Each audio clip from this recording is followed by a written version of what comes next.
2024-এর ডিসেম্বরে শীত পড়ি করেও সেভাবে পড়ছে না, মাঝে মাঝেই নিম্নচাপ আসছে আর আবহাওয়া বদল করে দিচ্ছে। এই অবস্থায় শীতের সকালের আমেজ নেবার জন্যই চেপে বসেছিলাম হাওড়া ভাগলপুর বন্দে ভারত এক্সপ্রেসে।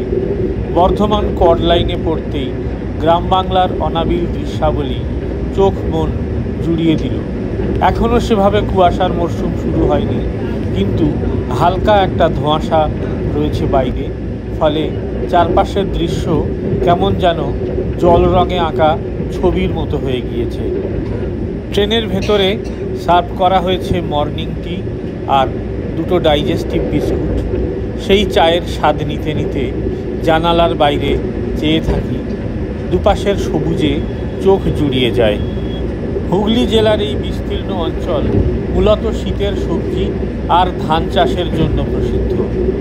মোটামুটিভাবে বারুইপাড়া থেকে পাল্লা রোড পর্যন্ত জানালার বাইরে থেকে চোখ ফেরানো যায় না, এতই সৌন্দর্য প্রকৃতির।